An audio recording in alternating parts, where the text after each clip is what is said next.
Hello everyone, welcome to study Vigyan Prakash. तो दोस्तों, उत्तर प्रदेश में पेपर लीक की घटनाएं रुकने का नाम नहीं ले रही हैं। सबसे पहले तो आर का पेपर लीक हुआ, इसके बाद सिपाही भर्ती परीक्षा का पेपर लीक हुआ और अब यहाँ पर यूपी बोर्ड आगरा में इंटर गणित और जीव विज्ञान के पेपर लीक होने की न्यूज़ मिल रही है। व्हाट्सएप ग्रुप पर परीक्षा के दौरान ही वायरल हो गए थे दोनों प्रश्न पत्र। तो यहाँ पर 1 घंटे परीक्षा हो चुकी थी, लेकिन उसके बाद एक व्हाट्सएप ग्रुप पर ये जो दोनों पेपर थे ये वायरल हो गए। हालांकि आरोपी कॉलेज प्रबंधक को गिरफ्तार कर लिया गया है, उसके बेटे की भी तलाश की जा रही है। तो मामला जो है ये कहाँ पर है, तो पुलिस ने गांव रुझौली स्थित श्री अतर सिंह इंटर कॉलेज जो कि आगरा में है, इसके प्रबंधक और प्रिंसिपल राजेंद्र सिंह हुड्डा, उसके बेटे कंप्यूटर ऑपरेटर विनय चौहान, अतिरिक्त केंद्र व्यवस्थापक गंभीर सिंह और स्टेटी मजिस्ट्रेट गजेंद्र सिंह के खिलाफ भी मुकदमा दर्ज कराया है। गुरुवार को दोपहर 2 बजे से 5:15 बजे तक की जो पाली में गणित और जीव विज्ञान की परीक्षा हो रही थी। हाई स्कूल का कृषि का पेपर भी चल रहा था। अपराह्न करीब 3 बजे व्हाट्सएप ग्रुप पर जीव विज्ञान और गणित के प्रश्नपत्रों की फ़ोटो की कॉपी भेजी गई। इस ग्रुप में माध्यमिक शिक्षा विभाग के अधिकारी, प्रधानाचार्य और शिक्षक जुड़े हुए थे। कुछ देर बाद प्रश्नपत्र को डिलीट कर दिया गया, मगर तब तक बड़ी संख्या में लोग प्रश्नपत्र को देख चुके थे या वायरल भी हो गए। तो व्हाट्सएप ग्रुप के एडमिन कौन है? पूर्व DIOS हैं आगरा के। गणित और जीव विज्ञान के प्रश्नपत्र जिस व्हाट्सएप ग्रुप पर वायरल हुए, उसके ग्रुप एडमिन पूर्व DIOS मनोज कुमार हैं। ग्रुप में शिक्षक और प्रधानाचार्य सदस्य हैं। प्रश्नपत्र वायरल होने के 2 एडमिन ग्रुप से हट गए और इस ग्रुप पर प्रश्नपत्रों की फ़ोटो वायरल की गई। पहली बार विनय चौधरी के नंबर से वायरल की गई, उसके बाद एक अन्य सदस्य ने इसको वायरल किया। फिलहाल फ्रेंड्स, यहाँ पर खबर है कि आगरा के राज्य स्तरीय पर्यवेक्षक और संयुक्त शिक्षा निदेशक मुकेश अग्रवाल ने आगरा के प्रिंसिपल ग्रुप के व्हाट्सएप पर इंटरमीडिएट के 2 विषयों के प्रश्नपत्र डाले जाने की जानकारी दी। द्वितीय पाली की परीक्षा के दौरान ऑल प्रिंसिपल्स आगरा नामक व्हाट्सएप ग्रुप में दोपहर 3:10 पर इंटरमीडिएट जीव विज्ञान और गणित का पेपर वायरल किए जाने के बाद दोषियों के विरुद्ध प्राथमिकी दर्ज कराने का निर्देश दिया गया। तो यहाँ पर खबर है दोस्तों कि दोनों प्रश्नपत्र तब वायरल हुए जब परीक्षा 1 घंटे 10 मिनट संपादित हो चुकी थी। इस मामले में पेपर वायरल करने वाले विनय चौधरी और अन्य के खिलाफ DIOS आगरा की ओर से प्राथमिकी दर्ज करा दी गई है। और परीक्षा के दौरान पेपर वायरल करने के मामले में 4 नामजद के खिलाफ मुकदमा दर्ज किया गया है और प्रश्नपत्र के निरस्त होने पर अभी फिलहाल असमंजस है। परीक्षार्थियों के मन में परीक्षा को लेकर असमंजस बना हुआ है, परीक्षा निरस्त न कर दी जाए। हालांकि इस बारे में शिक्षा अधिकारियों की ओर से कोई स्थिति जो है वो साफ नहीं की गई है। और फ्रेंड्स, यहाँ पर खबर और भी है। कक्ष निरीक्षक के पास नहीं था QR कोड वाला परिचय पत्र। इस बार यूपी बोर्ड में जो लोग भी कक्ष निरीक्षक बनाए गए हैं तो उनको QR कोड वाला जो परिचय पत्र है वो जारी किया जा रहा है, लेकिन जांच में कक्ष निरीक्षकों के पास नहीं था QR कोड वाला परिचय पत्र। 10वीं 12वीं की परीक्षा में 2.25 लाख से अधिक गैरहाजिर रहे, तो 14 शिक्षकों को हटाया गया। 5 साल भर पर FIR दर्ज की गई। और भी कई सारी खबरें हैं। यूपी बोर्ड की गुरुवार को आयोजित हाई स्कूल विज्ञान, इंटर गणित और जीव विज्ञान की परीक्षा में 14 शिक्षकों के खिलाफ कार्रवाई हुई। 5 सालों के खिलाफ FIR हुई। 10वीं 12वीं के कुल 2,42,000 परीक्षार्थी जो थे वो गैर हाजिर हुए। पहली पाली में हाई स्कूल विज्ञान और दूसरी पाली में इंटर में गणित और जीव विज्ञान की परीक्षा में प्रयागराज के केंद्रों की जाँच के लिए बोर्ड सचिव देविकांत शुक्ला ने 2 टीमें गठित की हैं। दोनों टीमों ने जिले के 7 केंद्रों का निरीक्षण किया है और निरीक्षण के दौरान इन केंद्रों में 8 कक्ष निरीक्षकों के पास QR कोड वाला परिचय पत्र नहीं मिला। इस बार जितने भी बनाए गए हैं कक्ष निरीक्षक, उनके पास QR कोड वाला परिचय पत्र है, तो इनके पास नहीं था। तो निश्चित रूप से कुछ न कुछ वजह रही होगी और इसके लिए फ़िलहाल अब यहाँ पर इनकी कार्रवाई हो रही है। सचिव ने इसे गंभीरता से लिया और चौधरी महाराजादीन इंटर कॉलेज होलागढ़ के 5 कक्ष निरीक्षक एवं केंद्र व्यवस्थापक, शिवाजी इंटर कॉलेज होलागढ़ के केंद्र व्यवस्थापक और भी कई सारे नाम हैं, तो उनके खिलाफ अब कार्रवाई की जा रही है। फिलहाल फ्रेंड्स, यहाँ पर कुछ चीज़ें और भी निकल के आ रही हैं। क्या बताएं आपसे कि पेपर लीक लगातार हो रहे हैं और इसके बावजूद भी जहाँ पर परीक्षाएं हो रही हैं उनके जो मैनेजमेंट है और वहाँ पर जो लोग जिम्मेदार हैं वो लोग न जाने किस स्तर की जो है मतलब लापरवाही बरत रहे हैं। खबर ये भी निकल रही, पेपर लीक के कारण सिपाही भर्ती परीक्षा निरस्त होने के और ARO 2023 प्रारंभिक परीक्षा की जांच शुरू होने के बावजूद यूपी बोर्ड की हाई स्कूल और इंटरमीडिएट परीक्षा के प्रश्नपत्रों को लेकर गंभीरता नहीं दिख रही है।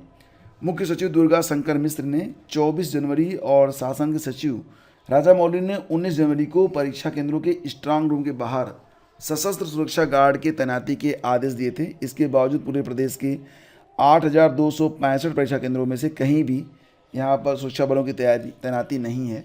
मामले को गंभीरता से लिया गया है और 27 फरवरी को प्रयागराज, इटावा, कानपुर देहात, कानपुर नगर, कन्नौज, बुलंदशहर, आगरा, जौनपुर, मथुरा और लखनऊ और संत कबीर नगर के पुलिस आयुक्त, वरिष्ठ पुलिस अधीक्षक और पुलिस अधीक्षक को पत्र लिखकर प्रश्न पत्रों की शुचिता और गोपनीयता बनाए रखने के लिए स्ट्रांग रूम की सुरक्षा के लिए सशस्त्र बल तैनात करने को कहा गया है।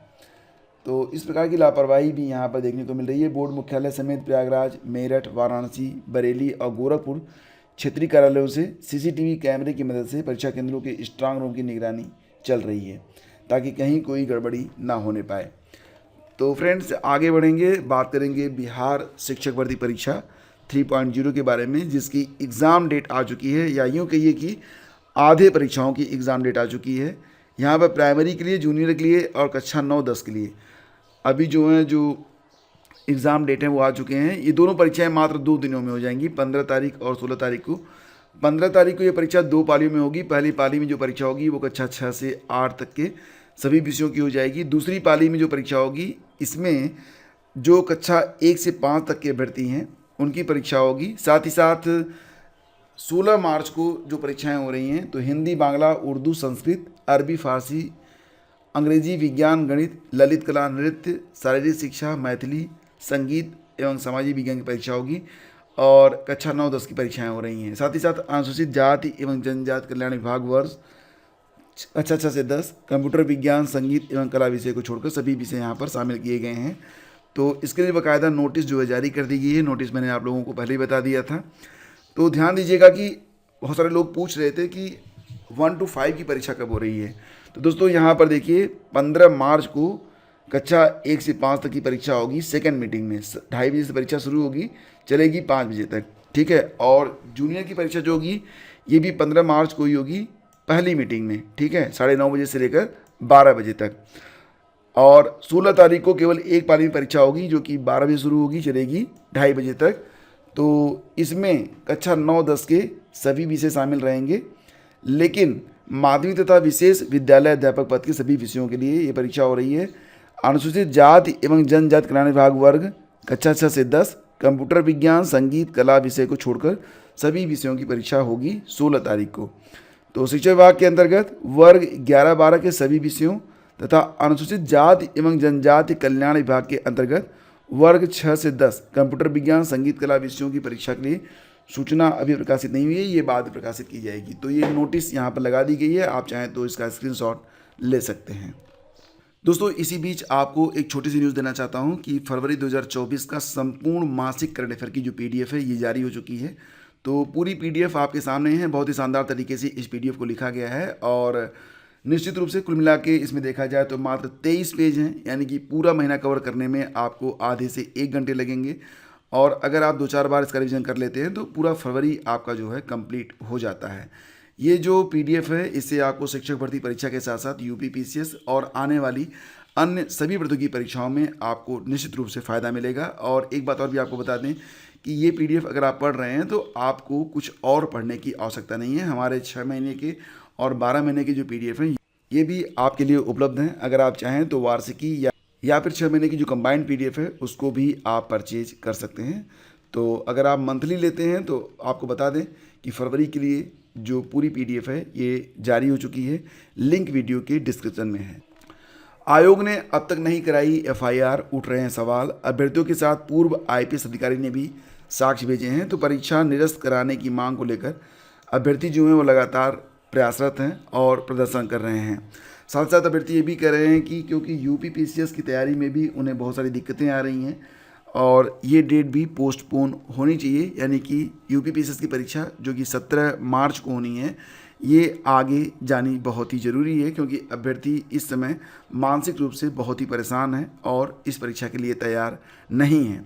हालांकि दोस्तों खबर आ रही है कि उत्तर प्रदेश लोक सेवा आयोग की ओर से अब तक FIR दर्ज नहीं कराई गई है। ऐसे में अभ्यर्थी आयोग की मंशा पर भी सवाल उठा रहे हैं। अभ्यर्थियों का कहना है कि जब साक्ष्य सामने हैं तो आयोग कोई ठोस कदम उठाने से क्यों कतरा रहा है। अभ्यर्थियों की ओर से आयोग को हलफनामे के साथ पेपर लीक के साक्ष्य सौंपे गए हैं। व्हाट्सएप के स्क्रीनशॉट भेजे गए हैं जिनके अनुसार दोनों पालियों के प्रश्न पत्र परीक्षा से तकरीबन 1.5 से 2 घंटे पहले वायरल हो गए थे। हालांकि दोस्तों पिछली बार भी जब RO 2016 का पेपर लीक हुआ था तो परीक्षा रद्द होने में काफ़ी समय लग गया था। आयोग जल्दी तो पेपर जो है मतलब ये मानता ही नहीं है कि पेपर जो है आउट हुआ है, क्योंकि पुनः परीक्षा करवाना उसके लिए काफ़ी जो है मशक्क़त भरा काम होता है। तो यहाँ पर कुछ ऐसा ही है। हालांकि दोस्तों नियुक्ति विभाग के अपर मुख्य सचिव उत्तर प्रदेश लोक सेवा आयोग के सचिव को भेजे अपने पत्र में अमिताभ ठाकुर ने कहा है कि उन्हें जौनपुर के अटाला मस्जिद के निकट स्थित परीक्षा केंद्र के एक अभ्यर्थी ने बताया कि द्वितीय पाली की परीक्षा प्रश्न पत्र स्वयं उसके मोबाइल नंबर पर दोपहर 12:40 बजे प्राप्त हो गया था। तो कुछ इस प्रकार की खबरें निकल के सामने आ रही हैं। आप देख सकते हैं कि अभ्यर्थी जो है लगातार प्रयासरत है और उन्होंने सारे सबूत जो है वो प्रिंट करवा लिए हैं और उसको वहीं पर टांग दिया है और यहाँ पर ये भी लिख दिया है कि आपका ध्यान किधर है, सारे साक्ष्य इधर हैं। प्रतियोगियों ने साथ ही साथ PCS परीक्षा को भी पोस्टपोन करने की मांग की है और फ्रेंड्स यहाँ पर यह भी मांग की जा रही है कि RO पेपर लीक की CBI से जांच करवाई जाए। तो परीक्षा निरस्त कराने को लेकर धरने पर डटे छात्र अभी आगे चलकर क्या होना है इसके बारे में निश्चित रूप से तो कोई कुछ नहीं कर सकता, लेकिन आज़ाद अधिकार सेना के राष्ट्रीय अध्यक्ष अमिताभ ठाकुर ने भी RO की परीक्षा के पेपर लीक होने संबंधी सबूत प्रस्तुत करते हुए परीक्षा निरस्त करने और FIR दर्ज कर CBI जांच कराने की मांग कर दी है।